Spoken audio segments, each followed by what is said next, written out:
नमस्कार, स्वागत है आप सभी का म्यूचुअल फंड हेल्पलाइन में। आपके साथ मैं हूं स्वाति। म्यूचुअल फंड हेल्पलाइन में हम आपको म्यूचुअल फंड से जुड़ी सभी जानकारी देते हैं, साथ ही आपके सभी सवालों के जवाब भी। तो वक्त ज़ाया ना करते हुए शुरू करते हैं आज का शो और देखते हैं कि आज के शो में ख़ास क्या है। फ्रैंकलिन स्मॉलर कंपनी फंड में निगेटिव रिटर्न अगर मिल रहा है तो क्या बने रहें या फिर कुछ वक्त तक और इंतज़ार करना होगा सही। निप्पॉन लार्ज कैप में भी निगेटिव रिटर्न, क्या निवेश रोकना सही होगा। मौजूदा समय में अगर आपका खर्चा 50,000 रुपये प्रति माह है तो 2051 में ये खर्च बढ़कर कितना हो जाएगा। और फंडनामा में इस हफ्ते अपने एक्सपर्ट से हम जान रहे हैं कि ESG फंड क्या होते हैं और इन पर हमारे एक्सपर्ट्स की राय क्या है।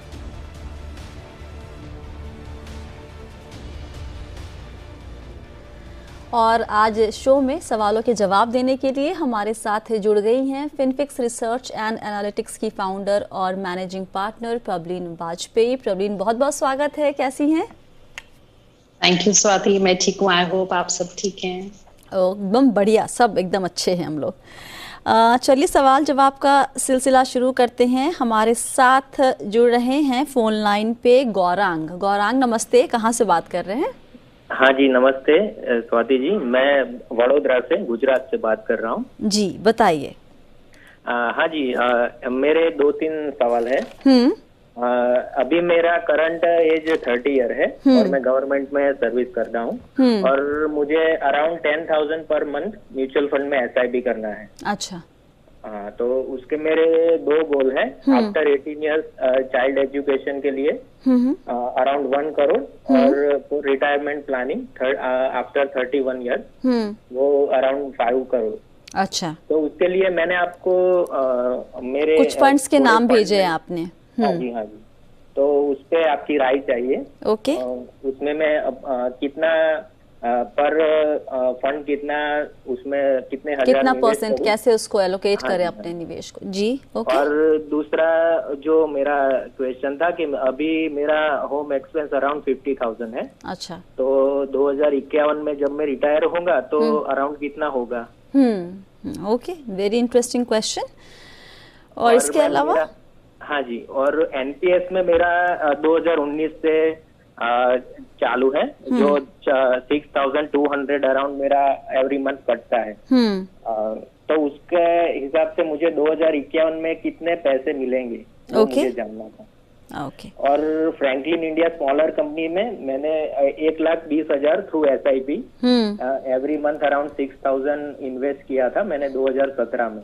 पर बाद में वो नेगेटिव रिटर्न काफी दे रहा था। तो बाद में मैंने SIP स्टॉप किया है, पर पैसा मैंने निकाले नहीं है। अच्छा। अभी भी।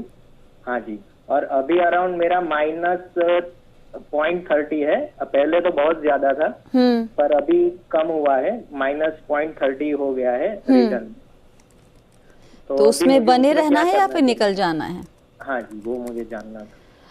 ओके, सो अमूमन हम 4 कॉलर से, 4 दर्शकों से बात करते हैं शो में और 4 सवाल लेने की कोशिश करते हैं। आज एक ही दर्शक ने हमसे 4 सवाल पूछ लिए हैं, एक एक करके जवाब देते हैं। सबसे पहले इनका लक्ष्य जरा क्विकली चेक करके बता सके अगर आप, प्रॉब्लम कि ये रियलिस्टिक है या नहीं है। ओके स्वाति, इनके 4 क्वेश्चन हैं।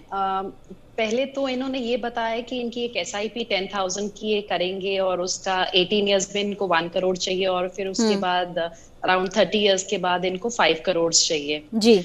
तो इस इन्वेस्टमेंट से तो वो पूरा नहीं हो पाएगा बेसिकली, क्योंकि अगर आज हम इनकी जो इस 10,000 की SIP को लेके चलें तो 18 साल के बाद अगर मैं 11% का कंपाउंडेड एनुअल ग्रोथ रेट हम लोग लेके चलते हैं क्या अगर, तो करीबन 67 लाख ये जमा कर पाएंगे। ओके। और अगर हम उसी पैसे को कंटिन्यू रखें और हमने 18 इयर्स में लेट्स से नहीं निकाला तो नेक्स्ट 30 इयर्स में ये अराउंड 2.76 करोड़ उससे जमा कर पाएंगे। पर इनकी रिक्वायरमेंट ऐसी है कि इनको 1 करोड़ पहले अपना 18 इयर्स के बाद चाहिए बच्चे के लिए और उसके बाद फिर अपनी रिटायरमेंट के लिए भी चाहिए। तो स्वाति, एक तो ये इतनी इन्वेस्टमेंट से पूरा नहीं होगा। यहाँ पे मैं एक और चीज को इनकी यहीं पे ऐड करना चाहूंगी, क्योंकि इन्होंने अपना एक्सपेंस दिया है कि अभी घर का है अराउंड 50,000 और ये जानना चाहते हैं कि वो कितना हो जाएगा। तो स्वाति अगर हम 5% इन्फ्लेशन लेके चलें तो जब तक ये रिटायर होंगे इनका महीने का खर्चा अराउंड 2.3 लाख हो जाएगा। बाप रे। और अगर हम 6% इन्फ्लेशन लेके चलें तो वो ऑलमोस्ट 3 लाख अ मंथ हो जाएगा इनका खर्चा। तो स्वाति यहाँ पे ना रिवर्स कैलकुलेशन करने की जरूरत है गौरांग जी को, क्योंकि इस टाइप के खर्चे को चलाने के लिए अगर हम ये मानते हैं कि 60 साल में रिटायर हो रहे हैं और मैंने 85 इयर्स तक लॉन्जिविटी लेके मैंने कैलकुलेट किया, तो इनका जो कॉर्पस है जो इनको चाहिए होगा वो 7 to 10 करोड़ के बीच में चाहिए होगा, डिपेंडिंग हम कि क्या इन्फ्लेशन रेट लेके चल रहे हैं, हम 5% या 6%, और हम क्या रिटर्न लेके चल रहे हैं। मैं 11% रिटर्न लेके चल रही हूँ। उस टाइप के कॉर्पस से जब ये कल को उसको इन्वेस्ट करेंगे और कुछ मंथली अर्न करना शुरू करेंगे तब इनका महीने का खर्चा चलेगा। तो इनको डेफिनेटली अपनी इन्वेस्टमेंट्स बढ़ाने की जरूरत है। ओके। पहली चीज। दूसरा स्वाति, इनका एनपीएस में भी ऑलरेडी मनी जा रहा है। इन्होंने बताया कि वो ऑटो चॉइस वाले ऑप्शन में जा रहा है। अब विद इन ऑटो चॉइस भी 3 टाइप के प्लान्स होते हैं, एग्रेसिव, मॉडरेट एंड कंजर्वेटिव। जी। तो इन्होंने कौन सा सिलेक्शन किया है पूछ लेते हैं अगर मैं ब्रॉडली। हाँ जी श्योर। गौरांग जी। हाँ जी। ऑटो चॉइस के अंदर आपने क्या सिलेक्शन किया है निवेश के लिए? क्या सर कौन? उसमें मुझे ख्याल है तब तक उसमें 50-50% का है शायद, 50% इक्विटी है और 50% डेट। ऐसा है शायद। ओके। सो प्रोबेबली मॉडरेट लग रहा है स्वाति इनका होगा जो इनने चूज किया है। अगर मैं 9% रिटर्न्स के साथ अज्यूम करूं तो इनका ये जो अभी मंथली कंट्रीब्यूशन है ये इनको अराउंड 1.4 करोड़ दे पाएगा इनकी रिटायरमेंट तक। ठीक है। तो इनको डेफिनेटली अपने इन्वेस्टमेंट्स को इंक्रीज करने की जरूरत है। मैं इनको अमाउंट भी बता देती हूँ। अगर ये अपने बच्चे के लिए चाहते हैं कि 18 इयर्स में अराउंड 1 करोड़ इनके पास हो तो इनका मंथली एसआईपी करीबन 14,000 होना चाहिए अभी। और स्वाति ये ऐसा भी कर सकते हैं कि जैसे 10,000 डालते रहे वो 18 साल में करीबन 67 लाख हो जाएगा। साथ में बच्चे के लिए चाहे एक पीपीएफ खोल ले वो भी करीबन 40 लाख हो जाएगा। तो मतलब एक ही एसेट में डालने की बजाय थोड़ा सा डाइवर्सिफाई करके एक फिक्स्ड इनकम चॉइस कर सकते हैं बेसिकली प्रोडक्ट की। और अगर इनको अपनी रिटायरमेंट तक एक 7 to 10 करोड़ का कॉर्पस जमा करना है तो इनकी मंथली एसआईपी अब करीबन 25,000 से लेके 38,000 के बीच में होवर करनी चाहिए, डिपेंडिंग कि हम फाइनल कैलकुलेशन क्या लेके चलते हैं। ओके। एक सवाल इनका और था। पहले तो इनके जिन्होंने फंड सेलेक्ट किए हैं उस पर कोई आपकी राय?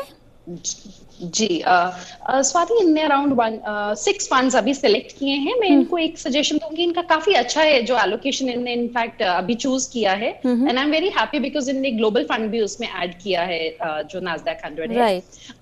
मैं यहाँ पे 2 इनको सजेशंस देना चाहूंगी। एक तो गौरांग जी क्या कर सकते हैं कि अभी Axis large cap it's a very nice performing fund, तो थोड़ी सी टेंडेंसी होती है इन्वेस्टर्स की कि अच्छा जो परफॉर्म कर रहा है फंड वो पिक कर लिया जी। पर लॉन्ग टर्म इन्वेस्टमेंट है और हमें नहीं पता कि नेक्स्ट 10-15 इयर्स में कौन सा बेस्ट परफॉर्मिंग फंड होगा। So I think large cap category में ये सिंपली एक इंडेक्स फंड को चूज कर लें। Okay. And Swati out of the SBI focused equity fund and Parag Parikh, इन दोनों का ब्रॉडली मैंडेट, हम जिसको पहले मल्टी कैप बोलते थे, एटलीस्ट पराग पारिक अब फ्लेक्सी कैप हो जाएगा। इन दोनों का मैंडेट ऐसा है कि अक्रॉस मार्केट कैप घूम सकते हैं इन्वेस्टमेंट के लिए, बट इन दोनों फंड्स में ग्लोबल एलोकेशन ऑलरेडी है। पराग पारिक में अराउंड 29% है और जो एसबीआई का फंड है उसमें भी अराउंड 7-8% है ग्लोबल एलोकेशन, और ये ऑलरेडी एक ग्लोबल फंड ले रहे हैं। तो इन तीनों मतलब एक ग्लोबल फंड अपना कंटिन्यू कर ले, पर इन दोनों में से एक ही को चूज करें बिकॉज इनका ले दे के एक्सपोजर कुछ ग्लोबल कंपनीज को particularly like alphabet and Microsoft ज्यादा हो जाएगा। मतलब डुप्लीकेशन हो जाएगी डाइवर्सिफिकेशन की जगह। Okay, alright. और एक आखिरी सवाल इनका, Franklin India smaller companies fund performance के लिहाज से देखिए तो बहुत इम्प्रेसिव तो खैर कतई नहीं रहा है। 2006 में लॉन्च हुआ था और रिटर्न सिंस लॉन्च भी 12%, जो स्मॉल कैप के लिहाज से थोड़ा कम लगता है। कम है, राइट। स्वाति, अब ऑब्वियसली इसमें 63% के करीब स्मॉल कैप है और 24% मिड कैप है। और होता क्या यूजुअली, जैसे ये एसआईपी अपनी कर रहे थे, डालते गए, अब जब ज्यादा डिप आती है तब हम एसआईपी स्टॉप कर देते हैं, and that is the time actually जब इनका थोड़ा सा एनएवी एवरेज आउट हो जाता है शायद, बल्कि अगर इस टाइम पे इनने कंटिन्यू किया होता। पर मैं तो भी बोलूंगी स्मॉल कैप फंड है, एक बेसिक जो टाइम होराइजन है वो भी हमें 7 to 10 years लेके चलना है। 3 साल थोड़ा कम टाइम है कि जस्ट बिकॉज नेगेटिव में है निकाल लें। ऑल्सो स्वाति, इसका जो पोर्टफोलियो है, जो सेक्टर एलोकेशंस हैं इसमें, उन सेक्टर्स ने अभी पास्ट कुछ टाइम में उतना अच्छा परफॉर्म नहीं किया है। सो मैं बोलूंगी कि एकदम अभी ना निकालें, बहुत ज्यादा मनी भी इसमें नहीं इनका है फंसा हुआ, तो आई थिंक थोड़ा वेट एंड वॉच करें, he should give it some more time. Okay, alright. Gaurang ji, Gaurang ji आप हैं हमारे साथ? हाँ जी। सारे सवालों के जवाब मिल गए आपको सर? हाँ मैम, एक चीज पूछना था कि इंडेक्स फंड में एचडीएफसी इंडेक्स सेंसेक्स प्लान ठीक रहेगा? गौरांग जी, आप निफ्टी वाला फंड ले लीजिए इंडेक्स के लिए, बिकॉज निफ्टी में हमें 50 स्टॉक्स मिल जाते हैं, सेंसेक्स में हमें 30 मिलते हैं। ओके, ठीक है मैम। ओके, चलिए यहाँ पर अगला सवाल लेते हैं। अगला सवाल स्वाति मोरे जी का, 38 साल की उम्र है इनकी और काफ़ी लंबा सवाल भेजा है, तो मैं आराम से पढ़ती हूँ उसे ज़रा। बड़ा बेटा अभी 8 साल का है और क्लास 3 में पढ़ता है, छोटा बेटा अभी 2 साल का है, और इन्होंने कुछ इन्वेस्टमेंट किए हुए हैं हालांकि, और जो निवेश है वो मुझे लगता है बच्चों के लिए ही ज़्यादातर फोकस करके उन्होंने रखा है अपना। तो जो फंड्स की डिटेल्स हैं वो आपके सामने हैं, प्रॉब्लिन आपके पास भी है। मोस्टली लमसम इन्वेस्टमेंट मुझे ज़्यादा दिख रहा है इनके पूरे पोर्टफोलियो में। गोल जो है वो 7 साल के बाद इन्हें 2 लाख रुपए चाहिए, और 8 साल के बाद करीब 6.5 लाख, और 10 साल के बाद 22 लाख रुपए। लमसम अमाउंट 2019 मार्च में निवेश किया था। 2018 में इनको लगा कि जो इनके जो बाकी 3 फंड्स हैं, फर्स्ट 3 फंड जो लिस्ट में हैं, वो बहुत अच्छा परफॉर्म कर रहे हैं। First 3 funds, first 2 funds, okay, थोड़ा सा कंफ्यूज हो रही हूँ मैं भी यहाँ पे। कुछ फंड अच्छा परफॉर्म कर रहे हैं, कुछ फंड अच्छा परफॉर्म नहीं कर रहे हैं, और वो अब जानना चाहती हैं कि कैसे अपने इस पोर्टफोलियो को मैनेज किया जाए। और ये सारा जो निवेश है ये पूछ रही है बड़े बेटे के लिहाज से, छोटे बेटे के लिए वो अलग से हमें फिर कभी मेल करेंगी। तो बताएं कैसे आप इन्हें क्या गाइडेंस देंगी, किस तरीके से इनको आगे बढ़ना चाहिए? स्वाति, ये आपके नेम सेम है इनका, स्वाति जी का जो क्वेश्चन है। सो इनके पास अराउंड 7 फंड्स हैं स्वाति यहाँ पे, एंड थोड़ा सा डुप्लीकेशन भी है कैटेगरी का, बिकॉज इनके लार्ज कैप में 3 फंड है, मिड कैप 1 है, उसके बाद इन्हें स्मॉल कैप भी 2 लिए हैं, और एक मिड लार्ज कैप फंड भी है। बट आई थिंक इस टाइम पे जो सबसे पहली चीज इन्हें पूछी है कि कुछ अगर चेंज करना है पोर्टफोलियो पे, मुझे लगता है अभी चेंज ना करें, अभी जैसा है वैसे ही रहने दें।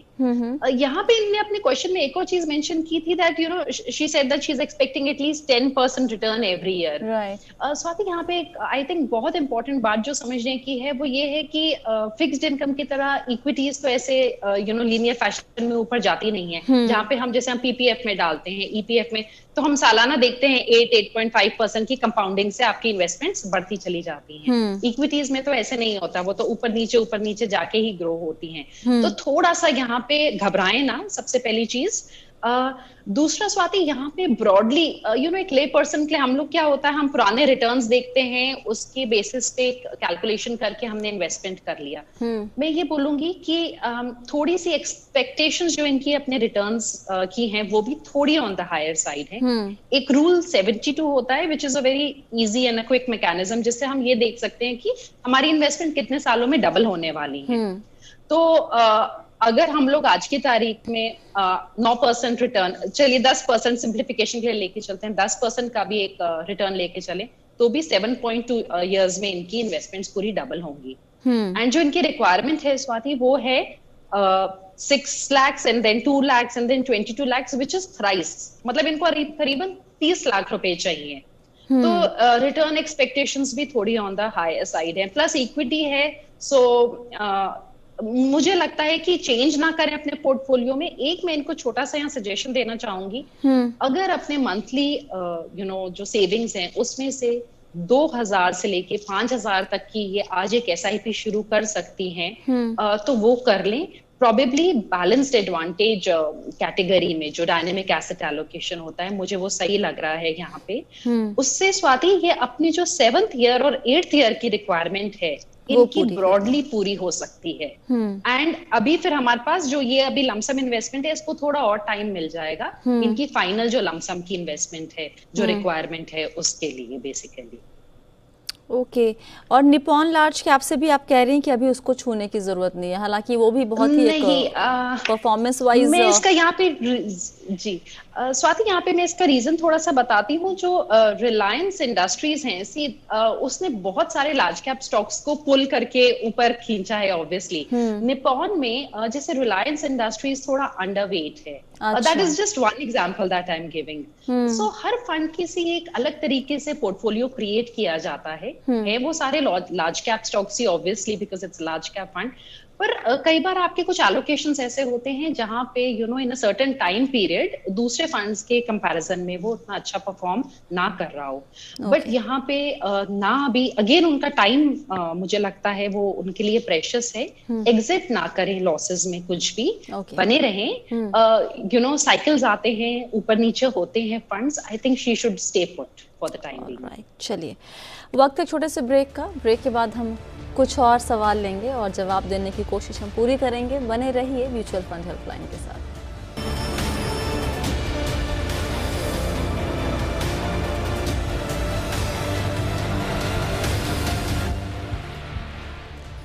एक बार फिर से आप सभी का स्वागत है म्यूचुअल फंड हेल्पलाइन में। आज आपके सवालों के जवाब दे रही हैं फिनफिक्स रिसर्च एंड एनालिटिक्स की फाउंडर व मैनेजिंग पार्टनर प्रबलीन वाजपेयी। अगला सवाल लेते हैं पवन कुमार जी का। सवाल ईमेल के जरिए आया है हमारे पास। गवर्नमेंट एम्प्लॉय है और ELSS में ये चाहते हैं निवेश करना।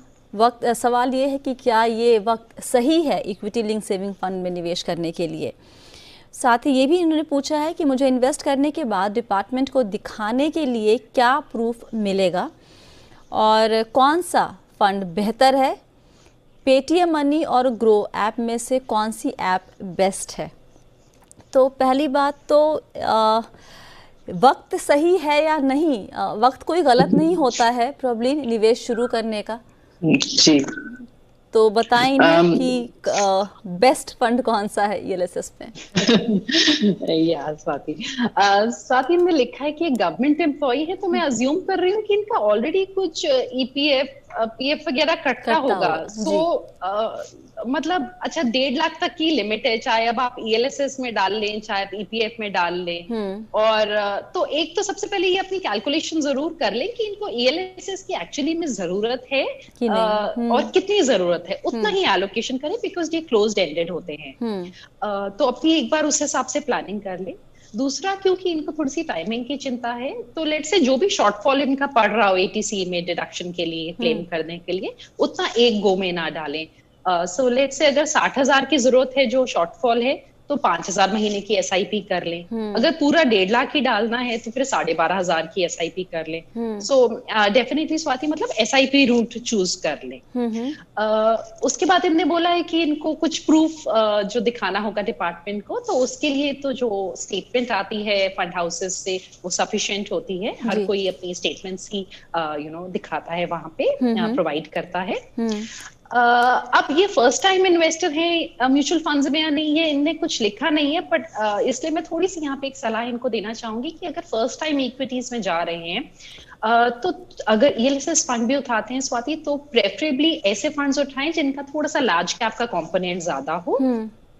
जिसमें ये एक्सेस को देख सकते हैं अराउंड 80% लार्ज कैप में है, मेरे में अराउंड 70% है, ICICI के टैक्स सेवर में अराउंड 62% है।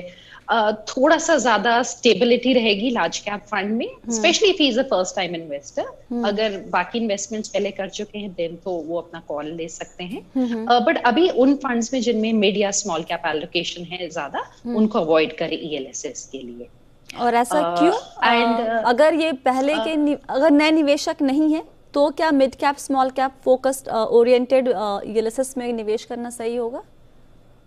स्वाति, अगर जैसे पहले से सपोज इनका कुछ इन्वेस्टमेंट्स हैं म्यूचुअल फंड्स में ओवरऑल, तो इनको डेफिनेटली अपने जो बाकी फंड्स हैं जो इनके पोर्टफोलियो में ऑलरेडी हैं उनसे देख लें कि अभी इनका एलोकेशन किस में ज्यादा बन रहा है। क्या पता ऑलरेडी लार्ज कैप फंड्स लेके रखे हो उनने, तो क्या अभी बेसिकली एलोकेशन है उस हिसाब से फिर एडिशनल ईएलएस का चूज करें। और अगर अब तक इन्वेस्टमेंट कभी किया नहीं है देन थोड़ा सा slow and steady is a better approach, तो फिर लार्ज कैप ओरिएंटेड फंड से शुरुआत करें।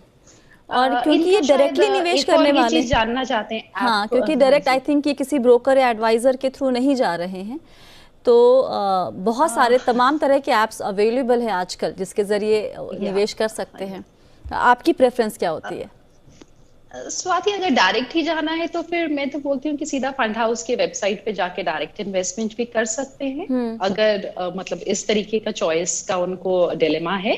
अदरवाइज ये सारे क्रेडिबल नेम्स हैं, ऐसी कोई बात नहीं है, there are number of apps which are available. Otherwise simple है कि आप अपने फंड हाउस की वेबसाइट से डायरेक्ट इन्वेस्टमेंट चूज कर लेंगे। चलिए, बहुत बढ़िया। यहाँ पर अब हम सवाल जवाब का सिलसिला ख़त्म करते हैं और रुख करते हैं हमारे ख़ास सेगमेंट फंडनामा की तरफ।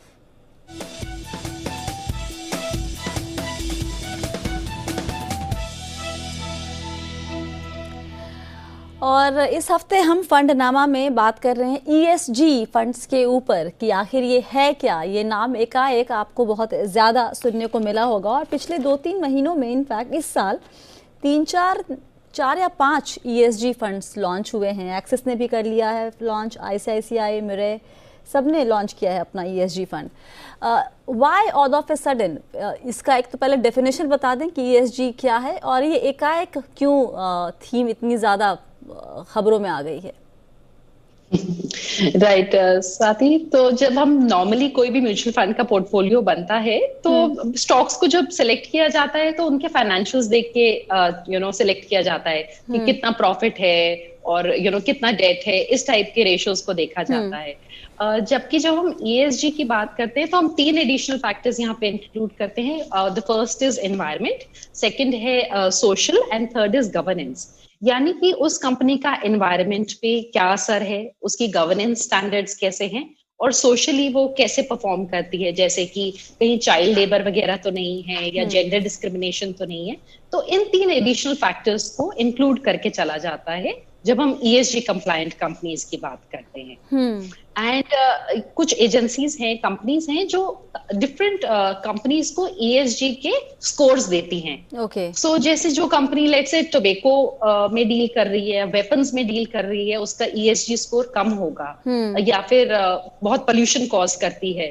और वही कंपनीज जो बाकी एनवायरमेंट या गवर्नेंस स्टैंडर्ड्स में बहुत हाई हैं तो उनकी ESG स्कोर्स ज्यादा हाई। ये कौन सी कंपनियां है प्रॉब्लम जो ये स्कोर देती हैं? ये इंडियन कंपनियां हैं या फिर बाहर की विदेशी कंपनियां हैं? इंडियन एंड बाहर दोनों हैं। डिफरेंट एनालिटिकल कंपनीज हैं जो इस टाइप की प्रोवाइड करती हैं Swati.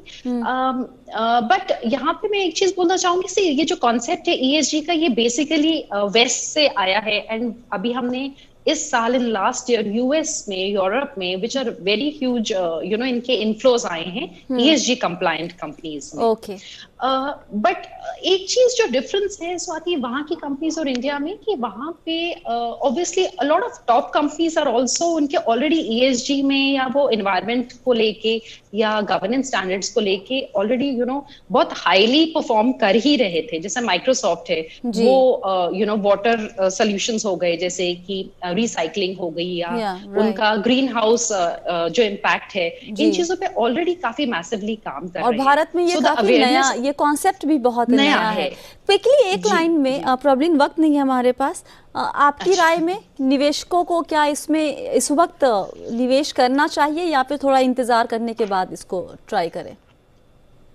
Swati, as a concept it's very good. Basically हर कंपनी को इन स्टैंडर्ड्स को बेसिकली इम्प्लाई करना चाहिए। कंपनीज ये काफी अजाइल मानी जाती हैं।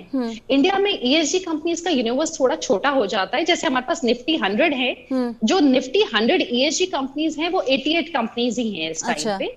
सो जो डिफरेंट फंड्स हैं वो अपने मैंडेट्स के हिसाब से ESG स्कोर्स और ये पिक करते हैं और कंपनीज का पोर्टफोलियो बनाते हैं। तो मैं बोलूंगी कि कुछ बहुत अल्टीमेटली कुछ एलिमिनेशन ही होगा जो करंट कंपनीज हैं, और कुछ म्यूचुअल फंड हाउसेज हैं जैसे एक्सिस हो गया, वो बाहर भी इन्वेस्ट करता है, बिकॉज बाहर हमारे पास ESG कंप्लायंट कंपनीज ज्यादा हैं। तो it's not something from the point of view of diversification, it is more of a concept. अगर इन्वेस्टर्स को लगता है कि वो इस टाइप की कंपनीज में थोड़ा इन्वेस्ट करना चाहते हैं तो definitely, but Swati overall current portfolios के साथ जरूर मैच कर ले एक बार एसेट मतलब क्या सेक्टोरल एलोकेशंस वगैरह होंगे, वरना डुप्लीकेशन होगी। चलिए, बहुत बहुत शुक्रिया प्रॉब्लिन आज सभी सवालों के जवाब देने के लिए।